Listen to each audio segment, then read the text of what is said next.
I'm about to show you how to get high ticket, ready to buy leads for only $10. And recently we've had a client who we've been in the HVAC niche with, and we've been running his ads for his AI agency, selling AI infrastructures, and we've been able to get him a cost of around $10 per lead. And I'm about to walk you through the exact strategy, the exact process that we've implemented to get this result. And so first things first, what are the three biggest factors that determine the cost per lead? Okay, so the first factor is the actual market that you are in. This is huge. This is by far the most important decision that you're going to make. And so we need to identify what makes a certain market good and what makes a certain market bad. When it comes to the good markets, you want to make sure that the market is growing and not dying. You want to make sure that they're easy to find online. You want to make sure that there's at least 50,000 businesses within the US, that they aren't broke, that the competition, especially in the beginning, since you don't have too many resources, you don't have the, all the money in the world to run ads to, afford $100 cost per lead. You want to make sure that the less competitive, the easier it is to book calls. You also want to make sure that you can predictably deliver results. And the bad markets are pretty much the opposite of what makes a market good. So the market is dying, they're hard to find online, less than 50,000 businesses, and they're broke. Okay, so avoid all the bad markets and only go for the markets that fit within the good characteristics. And so by far, brick and mortar businesses are the best ones to target in the beginning. Why? These are businesses that provide real value, a real tangible, valuable solution to the world. So they make the most money. They're the least sophisticated and it's the least competitive. Okay, and there's two types of brick and mortar businesses that you can target. The first one are the home remodeling businesses, and the second are the service providers. When it comes to home remodeling businesses, these are businesses like the roofers, HVAC services, landscapers, plumbers, general remodeling, and then service providers. These are businesses like chiropractors, dentists, law firms, realtors, accountants, med spa. These are both great categories to go into in the beginning, but I will say if you're starting completely from scratch, go into home remodeling, roofers, HVAC, landscapers, because these businesses, they're less sophisticated, they're less educated, and they still make the same amount of money. They charge a lot of money for the services they implement, and that way it's less competition, so it's easier for you to get a cheaper cost per lead. But anyway, these are both great categories. And so the least competitive markets, these are the ones that are going to get you the lowest cost per lead. Why? There's less people running ads, they're less sophisticated, and it's less competitive. So that way it's easier for you to stand out, and it's easier for the prospects to click on your ad and book a call. And so that's the first factor. The first factor is market. Now we're going to move on to the second factor, which is the actual messaging of your creative, of your ad. And so when it comes to the messaging, this is extremely important. We need to look at something called the larger market formula. What is a larger market formula? Essentially, it's a pyramid that represents one entire market. And within that market, there's different segments of the market. Okay, different segments of how aware are people of their problems and what are the pain levels, what are the probabilities that they're going to buy and they're looking for a solution to their problems. And so at the top of the pyramid, we have the 3% of the market, which is in the buy now mode, the 17% of the market, which is in information gathering mode, 20% of the market, which is in problem aware mode, and 60% of the market, which is not problem aware at all. Okay, and so why is this important? It's a tool to help you decide which segment of the market you should be targeting to and how you should go about marketing to them and your messaging. So that way, if someone's looking to buy something right now, you don't want to waste too much time trying to keep on nurturing them and providing more value to them. You want to make a call to action and convert them, opposed to someone who's not ready to buy at all. They need to be nurtured more, and you need to provide more value to them. And so who should you target? Well, that depends on which stage of your business are you currently in. If you're in the beginning stage, that means you have limited resources. You don't have $1 million, you don't have $10,000 a day to allocate towards ads, okay? And you need to convert people quickly so that way you can get access to capital quickly so you can reinvest and keep the business alive and grow it. And so in the beginning, you want to target the people who are in the most pain, the 3% of the market who is in buy now mode. Why? Well, in the beginning stages of your business, you need to make money quickly to keep your business alive and reinvest in growth. And since the top 3% of the market is in the most pain and is actively looking for a solution, if you're able to resonate your messaging and communicate your value proposition with them, then the likelihood of them buying is high. Okay, and so these are the people who are in the most pain, and they're not looking to watch free videos and keep getting nurtured. They're looking to buy right now, and so you need to put an ad in front of them with a clear call to action, a clear guarantee that says, hey, if you're having this problem, we solve it, hop on a call and let's talk about it. Okay, and that's how you make money quickly, and so that way you can reinvest that money, and so you can start, creating more content, more nurture assets, and building your ecosystem to nurture the rest of the larger market formula. And so, how do you market to the top 3%? We need to have direct response marketing. Like I said, it's a clear copy, it's a clear creative with a clear offer or guarantee in the ad. So, for example, we put guarantees in our ads, depending on which market. We've been in a bunch of markets, worked with a bunch of clients. And in this day and age, the guarantee in the creative is mostly used as a way to get people on the call. Okay, and then on the call you have most likely a conditional guarantee where you have a specific set of criterias.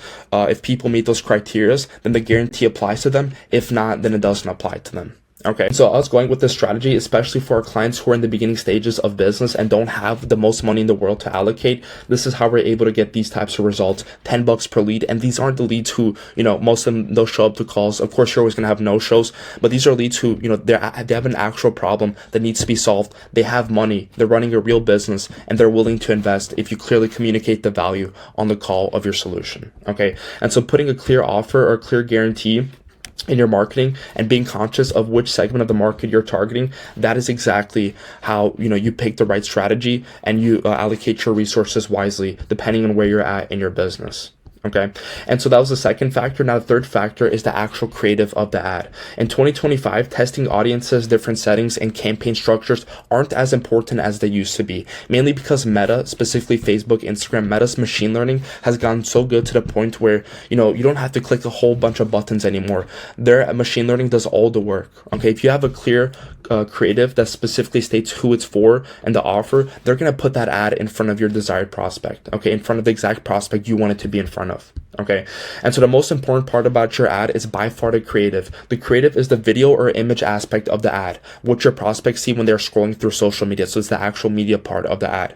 And when creating your creative, you need to keep in mind that you are trying to grab your prospects' attention and get them to stop scrolling. Okay, that is the game. That is the game you're playing when you're creating your the creative of the ad. The game you're playing is how can I grab the prospect's attention and get them to stop scrolling? Because we all get ads on Instagram, on Facebook, and we mostly skip through them unless there's a really good ad that grabs our attention and hooks us in. And so that's the game you're playing. How can I grab my prospect's attention? And there's two types of creatives. The first one is video ads, and the second one is static/image ads. And so video ads, it's very straightforward. It's an ad that's a video, and there's different sections of the ad. You have the hook, which is the first 3 to 5 seconds of the ad, where you're trying to hook in the prospect, and you want to test multiple hooks. You want to test as many ads as you can. So when you're creating video ads, you need to test different hooks, different bodies of the ad, and different call to actions. And once you've tested all those aspects, you put them together into what you've seen get the best results. When it comes to tracking metrics and testing creatives, you want to optimize for cheapest cost to acquire customer, cheapest cost per booked appointment, cheapest cost per lead, and then the rest of the metrics aren't as important. But you have different aspects of the video ads. There's pros and cons. When it comes to the pros, you get more commitment from prospects who click on it and book calls, since it means that they've probably watched through the entire ad, and you've probably provided some sort of value or created some sort of desire within them. You stand out more, and you can create more desire within the prospect, because in a video, whether ideally you want it to be around 30 seconds, maybe to a minute, depending on what type of ads you're creating, but when you're actually creating a video, you have more opportunity to create desire within the prospect. And you have more opportunity to stand out and separate yourself from all the other people running ads, especially if you're creative, especially if you have, high production quality, and you've been in camera a lot and you know how to do it. And so when it comes to the cons, it's harder to make and it's harder to test. It does take a lot of effort and energy to really create a good creative and test, a lot of variations of it. So that way you can identify what is the best one that hooks in my prospect and gets the cheapest cost per lead, cheapest cost per booked appointment, and, and eventually in the end, cheapest cost to acquire a customer. So those are the pros and cons of it. And I'd say that if you have more resources and you're further along in the business journey and want warmer leads, then create video ads. If you want more commitment from your leads, then create video ads. When it comes to static or image ads, I've already gave you examples. These are basically you go on Canva and you just put the call out. So who is this ad for? If you have a specific criteria of above 10K per month or businesses doing $1 million per year, then the offer or guarantee, and then a call to action. Okay, and you can get creative with it, especially with the new ChatGPT. We're generating a lot of creatives with the new ChatGPT feature. It's really good. You don't even have to add words on it. The AI can add it onto itself. And so, there's a lot of opportunity for creativity and separating yourself even with static image ads. Okay. And so what are the pros of it? It's easy to create, it's easy to test, and it's very straightforward. Okay. And when I say very straightforward, I mean that, a prospect is scrolling and they see a clear offer and a clear guarantee, and they know exactly what it is, and they click on it, and, they're there for that. Okay. And so it's much easier to create, 10, 20, 30, 100 of these static image ads opposed to, a bunch of different variations of video ads, because you're not sitting in front of a camera. You're not always scripting different hooks, different call to actions, the meat and potatoes of the ad. You're just creating different variations, different backgrounds, different offers, different guarantees, etc., etc.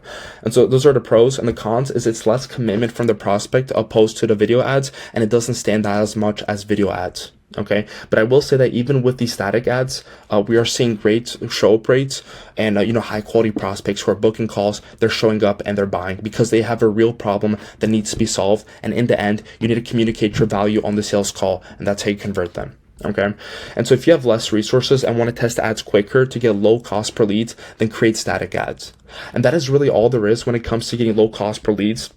The three most important factors is which market are you targeting, who's your ad for, and how are you communicating the value of your solution to them in your messaging, and does your creative stand out and actually reel people in and hook them into clicking on it and booking a call. These are by far the three most important factors. And us being really conscious on these factors and having clarity on what exactly our strategy is by implementing the things I just walked you through, that is exactly how we've been able to get results like this within various markets. And so if you got any value from this video, first link in the description is our free AI scaling specialist school community. We have hundreds of people in there. We're providing value on a daily basis and always providing actionable insights, so that way you can start and scale your own AI agency, selling AI infrastructure offers for 10, 12, 15K, depending on the market. And so if you're interested in that, first link in the description, and I'll see you on the inside.